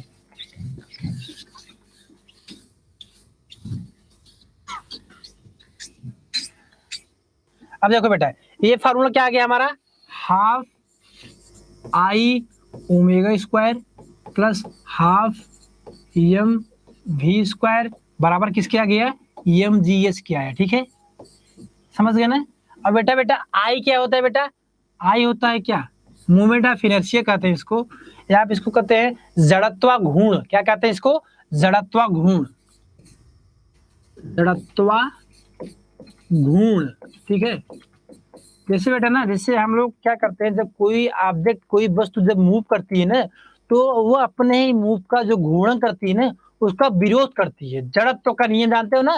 जैसे हम चलते हैं तो अपने आप का हम जैसे कि हम मान लीजिए कोई ऑब्जेक्ट अगर सरल रेखी गति मूव कर रही है तो उसका विरोध करती है, तो कहता है न्यूटन फर्स्ट लॉ, जड़त्व का नियम ये कहता है अपने आप का विरोध करती है, तो हम फोर्स लगाते हैं तब चलते हैं, ठीक है।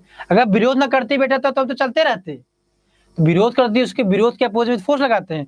वैसे बेटा रोटेशनल की जब बात करते हैं, जब घूर्णन की बात करते हैं ना, उसमें आपका मूवमेंट ऑफ इनर्शिया आता है, उसको कहते हैं जड़त्व घूर्ण। इसका मतलब होता है कि कोई भी वस्तु जब मूव करती है तो अपने मूवमेंट का विरोध करती है, ठीक है, इसलिए फोर्स लगा के उसको मूव कराते हैं। अरे यार जब विरोध न करती तो हमको फोर्स लगाने की क्या जरूरत पड़ती, नहीं लगाते, अपने आप मूव करती। विरोध कर रही तो उसी के अपोजिट फोर्स लगा रहे हैं ना, तो वही जड़त्व घूर्ण हो गया। इसकी वैल्यू होती है क्या, mr स्क्वायर, ठीक, mr स्क्वायर जानते रहेगा, ठीक है। और जो ओमेगा होता है एंगुलर वेलोसिटी होता है बेटा, इसकी वैल्यू होती है v/r। ये फार्मूला आप लोग याद रखिएगा, ठीक है, हम यहाँ यूज करेंगे। क्या, जो मूवमेंट ऑफ इनर्शिया जड़त्व घूर्ण होता है क्या होता है, mr स्क्वायर, ठीक है। m मास है बेटा यहाँ पे, और ओमेगा जो एंगुलर वेलोसिटी जो कोणीय वेग होता है, ओमेगा क्या है, कोणीय वेग। मैं एक चीज लिख दे रहा हूँ, आप लोग नोट कर लीजिएगा, कोणीय वेग। ये शानदार क्वेश्चन है, बार बार कह रहा हूँ, ये आसान क्वेश्चन नहीं है बेटा, ये अच्छे क्वेश्चन है, इस टाइप के क्वेश्चन आते हैं। कोणीय वेग v/r हो गया, ठीक है। तो यहाँ से वैल्यू रखो, हाफ आई क्या हो गया, mr स्क्वायर बाई 2, ठीक है, mr स्क्वायर बाई 2, ठीक, प्लस, समझिएगा। और यहाँ पे एक चीज और है, क्या, v square upon r square, v square upon r square. आई की जो फार्मूला होता है mr स्क्वायर ही होता है, लेकिन जो बेटा ठोस बेलन के लिए होता है ना, उसकी वैल्यू mr स्क्वायर बाई 2 होती है, बस जान लो।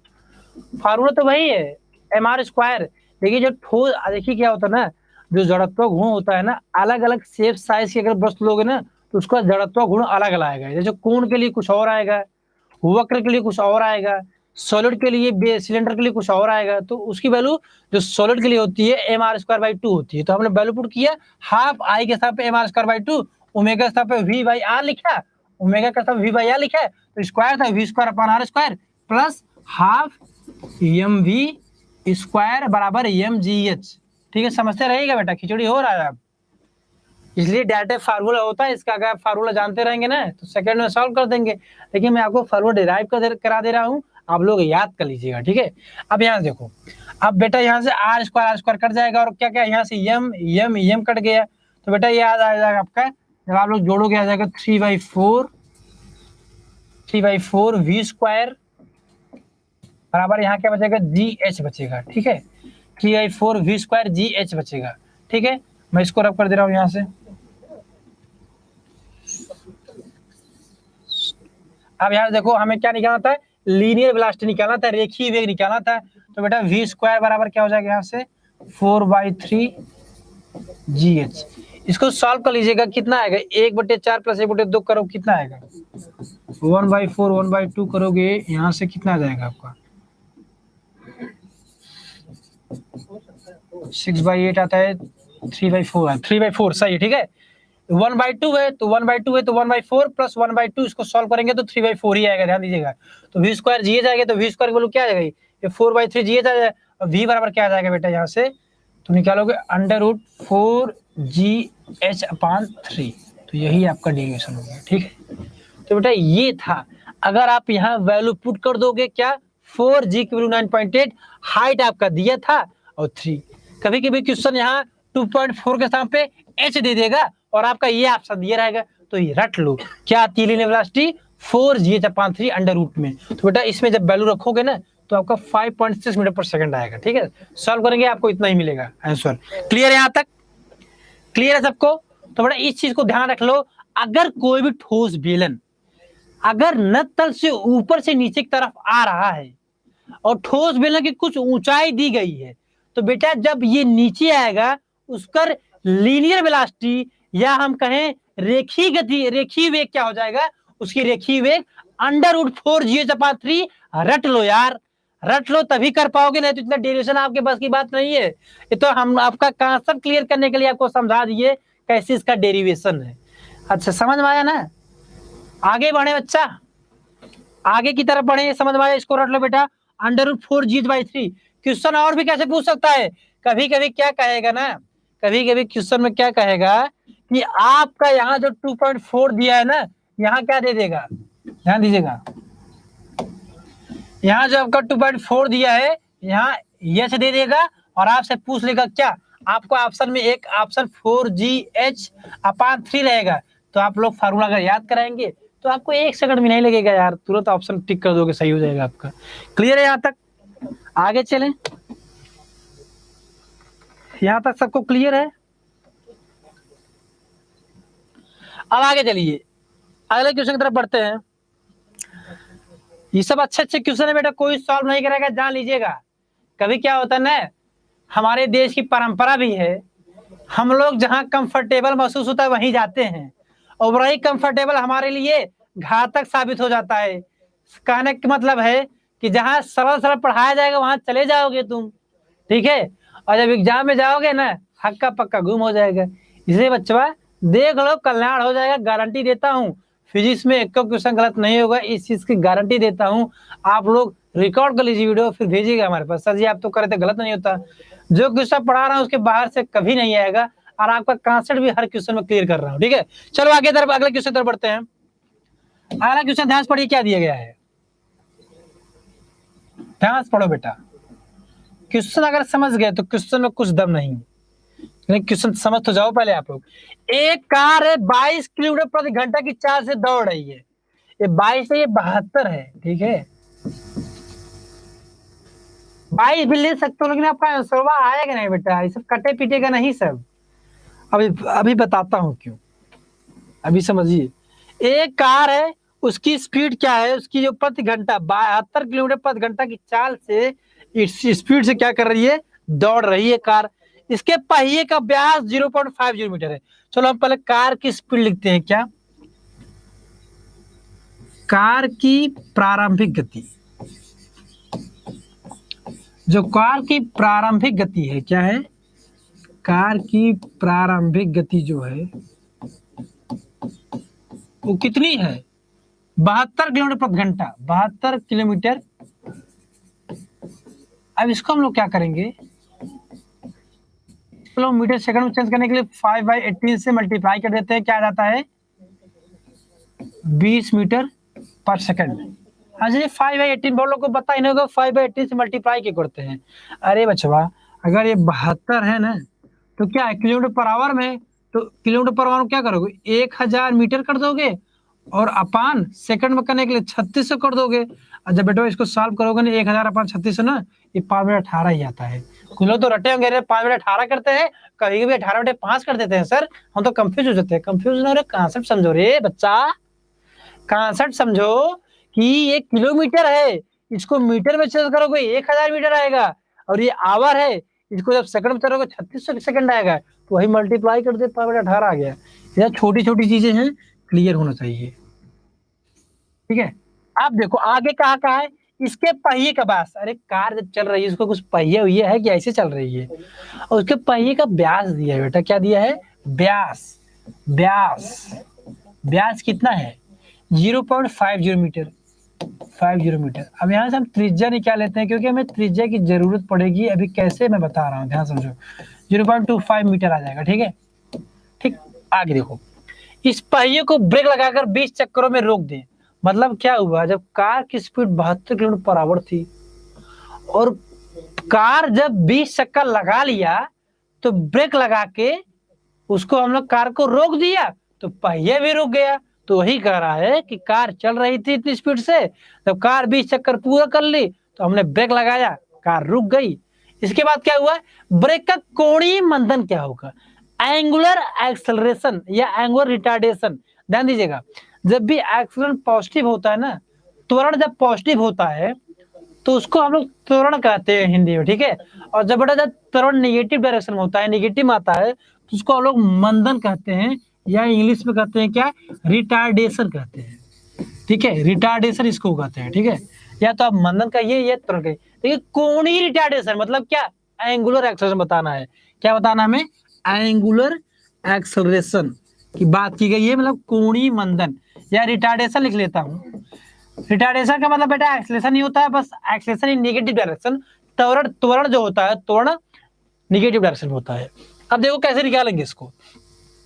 अब तुम जानते हो हमें क्या निकालना है, कोणीय एक्सेलरेशन निकालना है। चलो ठीक है, हमें कार की प्रारंभिक गति दी गई थी, लेकिन सर जी ये कार की प्रारंभिक गति ये रेखीय गति थी, ये कोणीय गति नहीं थी। ये क्या है? ये बेटा आपकी रेखीय गति है, ये प्रारंभिक रेखीय गति है, रेखीय वेग है। कहने क्या मतलब है कि ये लीनियर वेलोसिटी है, रेखीय वेग है, लीनियर वेलोसिटी है। हमें कोणीय में बात करना है, तो ऐसा क्यों न करें हम लोग कोणीय वेग निकाल लें। चलो निकाल लेते हैं कोणीय वेग। देखो ये समझाने के लिए कैसे क्वेश्चन को अटेम्प्ट करते हैं, क्या अप्रोच होनी चाहिए, इसलिए मैं टाइम लगेगा बेटा। लेकिन जब आप खुद सॉल्व करोगे ना तो आप तुरंत सॉल्व करोगे, क्योंकि आपका कॉन्सेप्ट क्लियर रहेगा उसमें। ठीक, चलो तो कोणीय वेग की वैल्यू क्या है यहाँ से? अरे जब हमें बेटा रेखीय वेग पता है तो कोणीय वेग निकालने में क्या दिक्कत है? पता है फार्मूला क्या बताया था ओमेगा का? कोणीय वेग बेटा जो एंगुलर वेलोसिटी होती है वह v बाई आर होता है, फार्मूला इसका याद कर लो। और v क्या है? आपकी रेखीय वेग है। कितना है? कितना आया था? 20 आया था ना? हाँ 20 आया था, 20 अपान आर क्या आया था? 0.4। वे त्रिज्या है, आर क्या है? रेडियस है, 0.25 है। तो बेटा आप इसको सॉल्व करो, कितना आ जाएगा आपका? आ जाएगा ये 80 रेडियन। ठीक, ये 80 रेडियन आ गया कोणीय वेग। ठीक है, समझ रहे हो ना? कोई दिक्कत हो बेटा पूछ लेना, अगर आपको कोई समस्या हो तो पूछ लीजिएगा, मैं फिर से एक बार समझा दूंगा। कोई दिक्कत तो पूछ लीजिएगा। ये आपका 80 रेडियन पर सेकंड आ गया। ठीक है, अब देखो हमारा काम धीमे धीमे हमें सब कोणीय में बात कर रहा है, हमें कोणीय त्वरण निकालना है, कोणीय मंदन निकालना है। तो हमने अपना पहला काम क्या कर लिया? कोणीय वेग निकाल लिया। अब यार हमें एक काम और कर दे, कोणीय विस्थापन निकालने, मतलब कि कोणीय विस्थापन अगर निकालें हमारा काम बन गया। क्या निकालने? कोणीय विस्थापन। कोणीय विस्थापन मतलब क्या? थीटा की बात कर रहा है। अब तुम बताओ थीटा विस्थापन क्या? अगर इस पहिए की रेडियस मालूम है, अब एक चीज बताइए, अगर पहिया 20 चक्कर लगाता है, इसके बाद अगर रुकता है, तो बड़ा जब ये एक चक्कर लगाएगा पहिया, एक चक्कर में कितना पूरा करेगा? 2 पाई। अरे बताओ, अब पहिए का जो 360 डिग्री होता है ना, अब पहिए का बेटा 2 पाई अगर एक घूमेगा, अगर ये 20 बार घूमेगा तो क्या हो जाएगा? 40 पाई। तो 2 पाई एन क्या हो जाएगा? 2 पाई एन। 2 पाई मतलब कि एक चक्कर, और एन मतलब कि जब 20 चक्कर लगा लेता है, तो 2 पाई इंटू 20 क्या हो जाएगा? 40 पाई आ जाएगा। अब एक चीज बताओ बच्चा, हमारे पास कोणीय वेग पता चल गया, कोणीय विस्थापन पता चल गया। ये तो बेटा कोणीय वेग इनिशियल था, प्रारंभिक था, क्योंकि बेटा प्रारंभिक वेग से निकाले हो, प्रारंभिक रेखीय वेग से निकाले हो, तो कोणीय भी तो प्रारंभिक ही होगा ना। ये प्रारंभिक था। अब अंतिम कोणीय वेग क्या होगा? अंतिम कोणीय वेग क्या होगा बेटा? अंतिम कोणीय वेग, ध्यान समझिएगा, अंतिम कोणीय वेग, अभी मैं समझा रहा हूं, मैं करना क्या चाहता हूं, पहले देखो तो हम कर क्या रहे हैं। अंतिम कोणीय वेग बेटा, अब तुम ही बताओ, हम चाहे कोणीय वेग की बात करें, चाहे यार रेखीय वेग की बात करें, अंतिम रेखीय वेग चाहे अंतिम कोणीय वेग, अगर तुम ब्रेक लगा दिए कार में तो बेटा जीरो हो जाएगा, लास्ट की वेलोसिटी आपकी जीरो हो जाएगी, चाहे वो एंगुलर वेलोसिटी हो, चाहे अंतिम कोणीय वेग हो, फाइनल एंगुलर वेलोसिटी, चाहे फाइनल लीनियर वेलोसिटी हो। हमें जरूरत है कोणीय वेग की, तो फाइनल क्या हो जाएगा? ओमेगा फाइनल लिख दे रहा हूं यहाँ पे, हो जाएगा जीरो। ये ओमेगा इनिशियल था। ठीक है, अब ये हमें मालूम हो गई इतनी चीज, और हमें बेटा निकालना क्या है? हमें निकालना है क्या?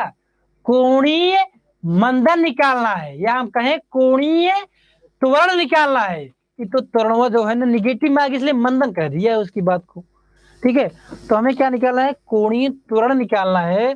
तो आप बताओ, आप लोग जानते हो जब घूर्णन होता है उसमें 3 इक्वेशन ऑफ मोशन आते हैं, तो तीसरा जो रोटेशनल इक्वेशन ऑफ मोशन है क्या है? तुम बताओ यार, हम ही सब बताएंगे। अरे पढ़े नहीं हो?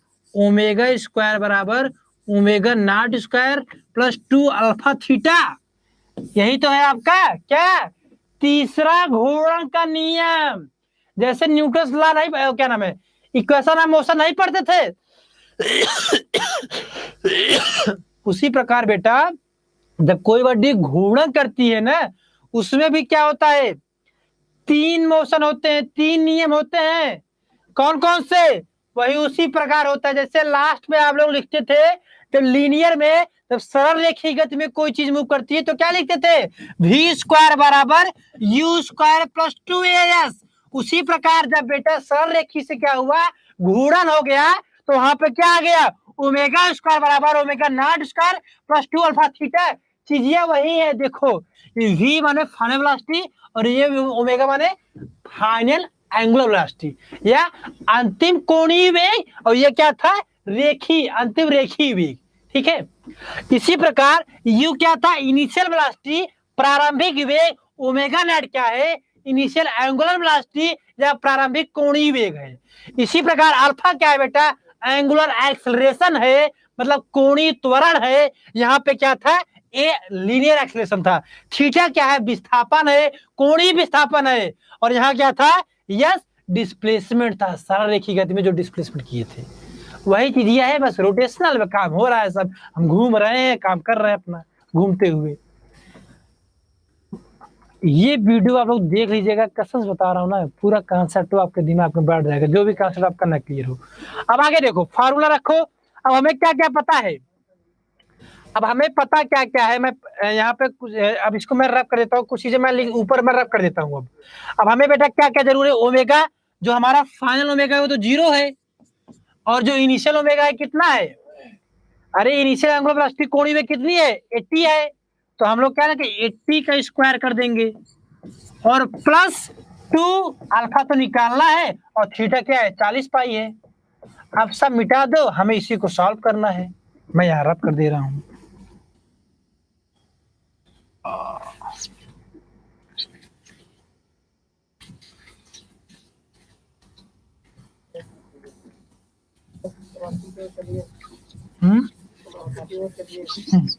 लास्ट क्वेश्चन है बस। तो बेटा वैल्यू रख दो, आपका काम बन गया। 0 बराबर 80 स्क्वायर करोगे क्या आ जाएगा, 6400 आ जाएगा, और प्लस 2 अल्फा 40 पाई था ना, तो 40 पाई मैंने लिख दिया। तो यहाँ से बेटा अगर यहाँ रखोगे, हमारा देखो माइनस में आ गया ना, जो वैल्यू आएगी माइनस में आएगी, 6400 बराबर क्या हो जाएगा, यहाँ देखो क्या हो जाएगा, ये कट कर रहा हूँ, ये हो जाएगा 80 अल्फा पाई। तो बेटा अल्फा की वैल्यू जब लोग आप लोग निकालोगे ना, तो माना 6400 अपान 80 पाई। ठीक है, यहाँ से कट जाएगा, यहाँ 80 बचेगा, तो बेटा यहाँ आ जाएगा माइनस 80 अपान पाई, और पाई की वैल्यू बेटा आप लोग रख दीजिएगा क्या, 3.14। तो बेटा जब आप इसको सॉल्व करोगे, देखो माइनस माइनस और आएगा, जब त्वरण माइनस में जाता है ना, उसको मंदन कर देते हैं। तो आप जब इसको सॉल्व करोगे क्या आएगा, 25.5 रेडियन पर सेकंड। क्या जाएगा, 25 रेडियन पर सेकंड। इतना आसान क्वेश्चन था, इतना आसान तरीके से बताए, ध्यान दीजिएगा। रोटेशनल में मैंने क्या लगाया है, इक्वेशन ऑफ मोशन लगाया है, सब दिया गया था यार। कोई दिक्कत है बताओ यार, आसान क्वेश्चन था यार, कोई दिक्कत यहाँ तक? किसी को कोई भी समस्या, थोड़ी सी भी दिक्कत हो बता दो बेटा यहाँ से। अगर कोई दिक्कत है ना बच्चा, तो हमें बता दो, फिर से बता दूं, अदरवाइज आगे बढ़ूं कुछ। हमें नहीं लगता बेटा यहाँ तक आपको कोई भी समस्या होगी, क्योंकि मैंने हर क्वेश्चन बहुत शानदार तरीके से आपको समझाने की कोशिश किया है। अगर बेटा समस्या आ रही तो पूछ लो एक बार। एक लास्ट क्वेश्चन, छोटा सा क्वेश्चन है, सॉल्व कर लो, इसके बाद क्लास आपको एंड कर दें, और फिर कर मिलेंगे शानदार क्वेश्चन के साथ। लेकिन बच्चा लोग, आप लोग और अपने यार दोस्तों को बुलाओ यार, दिन भर बिजी रहते हो फोन में, कहाँ के सब लोग, दिन भर आप लोग बतियाते रहते हो, उन लोग को भी बुला लिए करो कभी कभार। चलो अब आगे क्वेश्चन देखो, कहाँ कह रहा है क्वेश्चन, कहाँ गया। इस बार कह रहा है कि एक ग्रह की त्रिज्या पृथ्वी की ग्रह की त्रिज्या की दोगुनी है। क्वेश्चन को सॉल्व करने में थोड़ा समय लगेगा और टाइम है नहीं, इसके लिए मैं 57 को कल सॉल्व कराऊंगा। आसान क्वेश्चन है, बस केवल क्या करना है आपको ना, पलायन वेग, पलायन वेग आप लोग जानते हो ना, आप लोग खुद ट्राई कीजिएगा। पलायन वेग की बात किया है, किसकी बात किया है, अरे पलायन वेग का होता है पलायन वेग। अरे पलायन वेग वही, जैसे किसी को उठा के फेंक दिए ना, ग्रेविटेशनल फील्ड से बाहर चला गया, इतनी स्पीड से फेंके कि जो आपकी ये ग्रेविटेशनल फील्ड है उससे भी बाहर चला गया, तो उसी को पलायन कहते हैं। उसी स्पीड को क्या होता है उसकी वैल्यू, याद कर लो लल्ला लाल, ए लल्ला 11.2 किलोमीटर पर सेकंड पलायन की वैल्यू होती है। ये आपको वो बताएगा ना जो आपको और कोशिकाओं में पलायन की वैल्यू 11.2 मीटर पर सेकंड। लेकिन हम आपको शानदार क्वेश्चन सॉल्व कराएंगे, जानते हो हम सब पढ़ाएंगे आपको, लेकिन बेटा आपको साथ देना है, आप कोऑपरेट करोगे तभी तो कुछ अच्छा होगा। क्योंकि आज चाहे हिस्ट्री उठा के देख लो, कुछ भी हुआ है तो बेटा यूनिटी के साथ हुआ है, अकेले कोई कुछ नहीं कर सकता है। जान लो, इस चीज को दिमाग में नोट कर लो, अकेले ना आप कुछ कर सकते हैं ना मैं कुछ कर सकता हूँ। तभी हम लोग पहुंचेंगे अपने उद्देश्य पे, अपने जो हमारी मंजिल है, जब हम लोग साथ होके चलेंगे। हम आपको कुछ देंगे, आप हमें कुछ देंगे, हमें आप यही देंगे कि आप कोऑपरेट करेंगे, देखेंगे हमारा उत्साह बढ़ेगा, और क्या दे सकते हैं आप हमें। चलो ठीक है। अब एक क्वेश्चन देखो 58 क्या कर रहा है, एक बर्तन में समान संख्या में, लास्ट क्वेश्चन है छोटा सा इसलिए मैं 57 नहीं सॉल्व करा रहा हूँ क्योंकि क्वेश्चन थोड़ा सा बड़ा है। क्या 2 मिनट? हाँ हाँ ठीक है। चलो क्या नाम है, एक क्वेश्चन पढ़ो बेटा, मैं ऊपर कर दे रहा हूँ थोड़ा सा।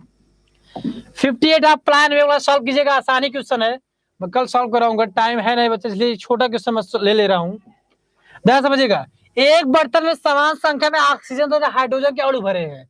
एक बर्तन लिया हमने, उसमें समान संख्या में कुछ हाइड्रोजन के अणु हैं और कुछ किसके अणु हैं, ऑक्सीजन के अणु भरे हुए हैं, ठीक है, ध्यान दीजिएगा। और यदि बर्तन में एक छेद कर दे तो क्या होगा, ऑक्सीजन तेजी से बाहर निकलेगा, हाइड्रोजन तेजी से बाहर निकलेगा, कि दोनों गैसें समान तेजी से बाहर निकलेंगी, कि ऊपर ही तो उसमें कोई नहीं होगा। अरे बच्चों लोग, आप लोग जानते हो नहीं क्या, आरएमएस वेलोसिटी नहीं पढ़े हो?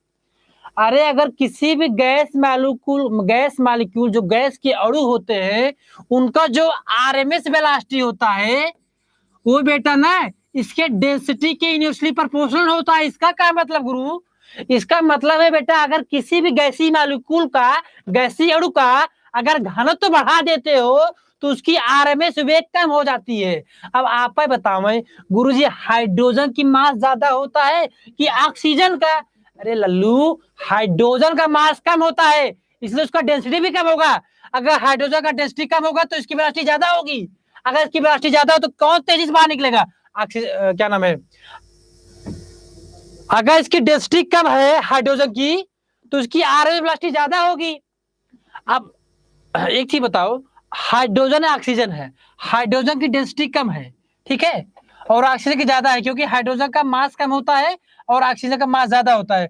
अगर बेटा हाइड्रोजन की डेंसिटी कम है तो आरएमएस वेलोसिटी ज्यादा होगी, मतलब उसकी अगर वेलोसिटी ज्यादा है तो तेजी से बाहर निकलेगा। तो भाई आपका ये बी ऑप्शन सही हो जाएगा, हाइड्रोजन तेजी से बाहर निकलेगा। ए नहीं सही होगा, हाइड्रोजन तेजी से बाहर निकलेगा। क्लियर है, क्लियर है ना, कोई दिक्कत तो नहीं बच्चा? अगर कोई दिक्कत तो पूछ लो, कॉन्सेप्ट ध्यान रखना। जो आरएमएस वेलोसिटी होता है गैसीय मॉलिक्यूल का, याद रख लो, डेंसिटी के इन्वर्सली प्रोपोर्शनल होता है। अब हाइड्रोजन ऑक्सीजन दिया था, अरे आपसे पूछ सकता है गोल्ड और सिल्वर पूछ लेगा, आपसे सोडियम और कैल्शियम पूछ लेगा, अरे कुछ भी पूछ लेगा, लेकिन जब आपका कॉन्सेप्टवा क्लियर है क्या कि आरएमएस वेलोसिटी जो किसी भी गैसीय मॉलिक्यूल को होती है ना, वो हमेशा उसके डेंसिटी के इनवर्सली प्रोपोर्शनल होती है, व्यतिक्रुमानुपाती, जिसको आप लोग प्यार से क्या कहते हैं, व्यतिक्रुमानुपाती। क्लियर है यहाँ तक ना, क्लियर है? तो अभी तक जो भी क्वेश्चन सॉल्व कराए, तुम ही बताओ बच्चा क्या दिक्कत है, कोई दिक्कत है?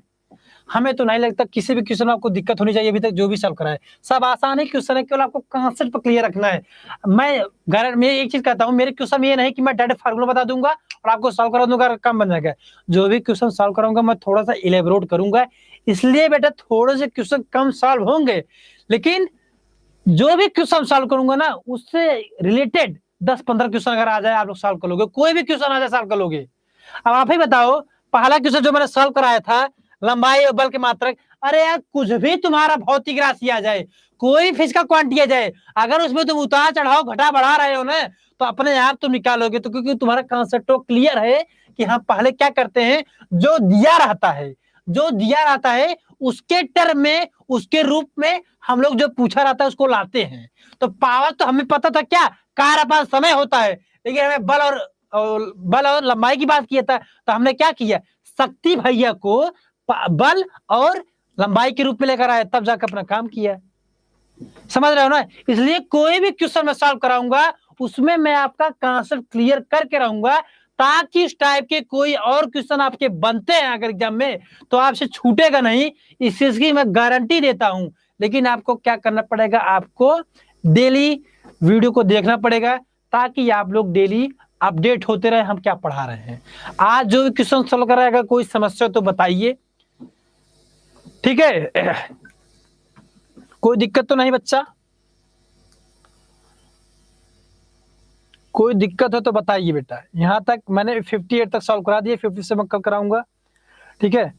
देखिए कुछ क्वेश्चन तो आप लोग देख के बता सकते हैं बेटा। अभी थोड़ा सा 1 मिनट है तो मैं देख लेता हूँ, अभी तो आएंगे वो ना। तो देखिए कुछ क्वेश्चन आप लोग देख के बता सकते हो, जैसे क्या, अच्छा तो बेटा देखिए ये क्वेश्चन मैं थोड़ा देख, ये क्वेश्चन जैसे आपका निम्नलिखित में किस ताप पर गैस की अणु गतिज ऊर्जा शून्य हो जाती है, तो उसको तो याद करना पड़ेगा। एक ताप होता है परम शून्य ताप, क्या होता है ये क्वेश्चन देखो थोड़ा सा, ये होता है, एक होता है परम शून्य ताप। जो बेटा आपका परम शून्य ताप होता है ना, ये एक ऐसा टेम्परेचर है, एक ऐसा ताप है जिसपे अगर आप इसको दोगे किसी को ना, उसके गैसियों के बीच कोई भी गतिज ऊर्जा नहीं होगी, उसकी गतिज ऊर्जा 0 होगी, शून्य होगी। तो परम शून्य ताप की वैल्यू कितनी होती है, वो होता है 0 केल्विन या -273 डिग्री सेल्सियस। याद कर लो, परम शून्य ताप जब भी किसी गैसीय मॉलिक्यूल को दोगे तो उसकी गतिज ऊर्जा हमेशा 0 रहेगी और उसकी वैल्यू क्या होती है, 0 केल्विन होती है। ये तो आप बिना देखे यार टिक करके होगा, को तरीका पता होगा कि परम शून्य ताप, अरे बच्चा परम शून्य ताप मतलब आप 0 केल्विन दे रहे हो, -200 डिग्री सेल्सियस दे रहे हो, तब तापमान नहीं दे रहे हो तो गैस मॉलिक्यूल का वेग कहाँ बढ़ेगा, जब वेग नहीं बढ़ेगा तो करंट में 0 होगी। तो इस टाइप के छोटे छोटे क्वेश्चन भी आते हैं। कल बात करते हैं, आज के लिए इतना रखते हैं दोस्तों, फिर कल मिलेंगे लेकिन आपके उत्साह और जोश के साथ। Thank you so much.